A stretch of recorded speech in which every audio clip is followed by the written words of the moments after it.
2006 supercharged Saleen Mustang, 20,000 miles. This car hauls ass. Stick around for the test drive video to see if I can keep the wheels on it. So this is a 2006 Saleen Mustang, factory supercharged. So we have an S281 supercharged car with 20,367 miles. These cars could come supercharged or naturally aspirated. This one is the supercharged application, 3-valve, single overhead cam setup with, again, the supercharger up top. This one definitely has had some work done. Unfortunately, I don't have any paperwork to tell you exactly what was done to the motor, but it wraps really fast. It pulls super hard. Normally they're 435 horsepower, I believe, and 425 foot-pounds of torque, but this one definitely is making more power than that. It will roast the rear tires if you want it to. It is a lot of fun to drive this car. 5-speed manual transmission, obviously, behind it, stock style rear end. You do have full 4-wheel disc brakes, power steering. AC's nice and cold, heat blows hot, no issues with any of that equipment. Magnaflow style exhaust, sounds fantastic. We'll get on it here in a little bit once it's warmed up. But mechanically, this car is absolutely killer. Runs really well. Normally these aren't the fastest cars in the world, but all the stuff that was done to this one, it really pulls well. And it's just an absolute blast to drive this car. As far as your interior goes, it's the factory charcoal interior with your bucket seats. You have your boost gauge and your temperature gauge up there on the dash, the 2-gauge pod that these came with when they were supercharged. Has an aftermarket Kenwood stereo with your Bluetooth microphone up here on the A-pillar. Little bit of bolster wear on the edge of the driver's seat, but it is super minimal. Overall, the inside of this car is in really great shape. Floor mats look good, carpet looks good, door panels and interior plastic panels in the back are all in great condition as well. You do have some signatures over here on the dash. Glove box opens and closes properly. Same thing with your center console here. Overall, the inside, there's not a whole lot for me to really complain about. Steering wheel's in great condition. Couple small things are not working on this car or are inaccurate. The boost gauge, I believe, is a little inaccurate. The speedometer is about 10 miles an hour fast. And then the big thing is this is a power driver's seat over here. The driver's seat forward and back function is not currently working. The up and down does work. I'm 6 foot tall and I fit in here perfect. This is exactly where I would have the seat. But if you're a little bit taller or a little bit shorter, you're probably gonna want the seat to go forward or back a little bit. So you're gonna wanna get that power seat function actually fixed, which is not hard to do. The Does It Work section can be found on the website, pcclassiccars.com. It'll be in that additional media tab. Click on the inventory, click on this car, scroll to the bottom of the page, and that additional media will be in there where you'll see the Carfax, the auto check, the VIN numbers, motor numbers, as well as the Does It Work section and the little imperfections that we'll talk about a little bit later. But we're warmed up, so let's go ahead and get in here.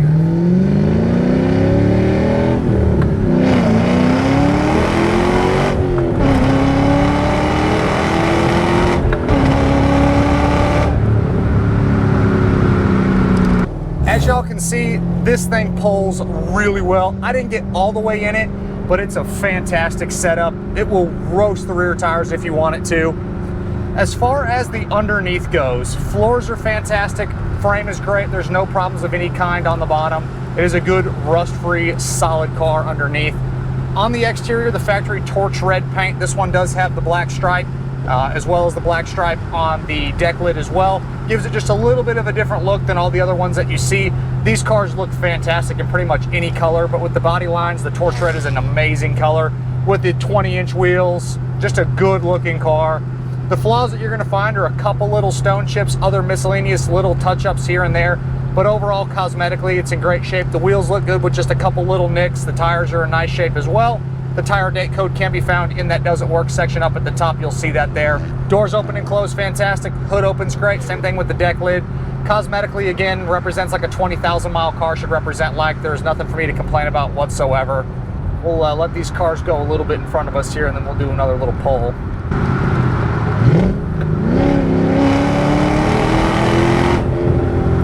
Yeah, this car's a handful. It can get away from you really quick. Again, these normally aren't the fastest Saleens on the planet, because they're just kind of big, heavy cars. This one, you turn the traction control off, you can get sideways really quick. Just makes for a really fun driving experience. I wish I had some receipts for all the stuff that was done on this one because I can't really tell you, but it definitely runs better than what these normally do.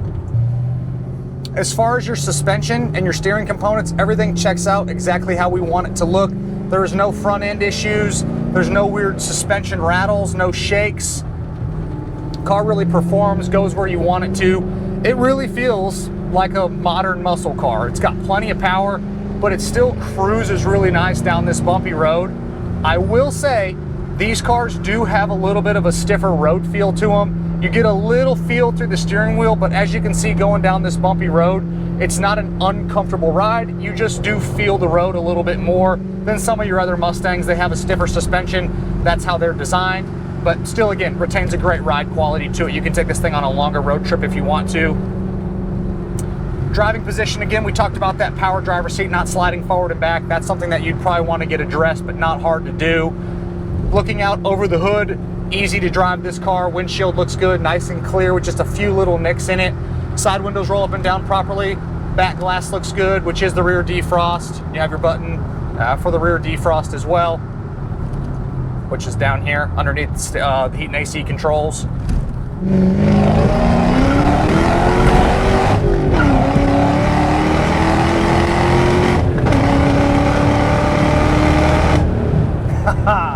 This car is an absolute blast to drive. It puts a smile on my face to rip through the gears in this car. Exhaust sounds fantastic. It's just a great combo. Inside the trunk, you have your little key fob, which opens and closes it, or you can use the key itself.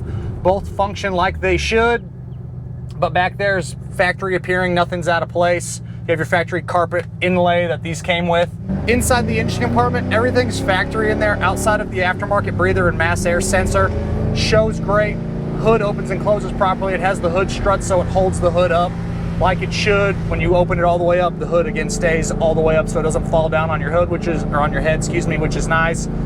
Supercharger setup looks great. Nothing is out of place in there at all. The firewall is clean. Really shows fantastic in that engine compartment. Everything is very just sanitary and well kept, like a 20,000 mile car should represent like.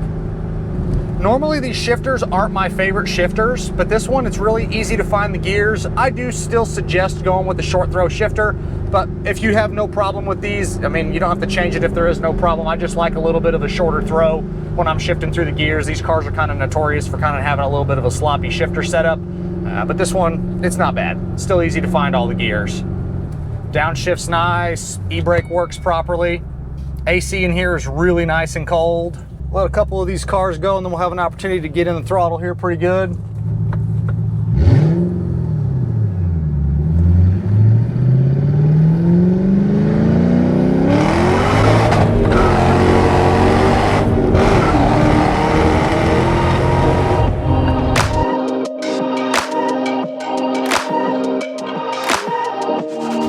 All right, we're back at the shop. We're gonna do a quick vehicle briefing on this one.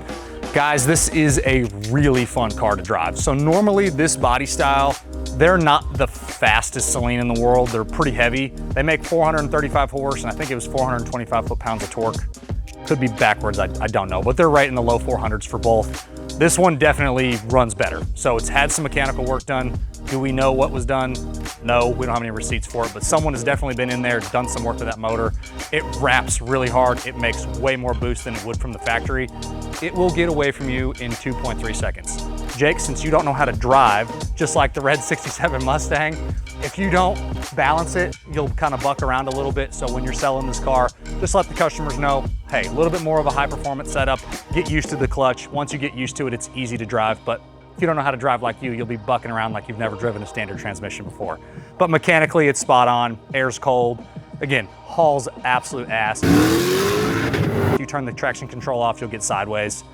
Interior's great. A little bit of bolster wear on the edge of the seat like these cars get. No other real issues on the inside other than that the power seat on the driver's side does not want to go forward and back. Everything else is good to go. The lights, gauges, boost gauge does read a little bit high and the speedometer's off by about 10 miles an hour. All of that stuff will be in the does it work section. A couple little touch-ups in the paint. But overall, again, if you want this body style, it doesn't get a whole lot better. It's a factory supercharged car. Super clean underneath, clean Carfax, just a legit supercharged Saleen. There you guys have it. That's a quick little vehicle briefing for y'all. If you have any questions, hit us up on the site.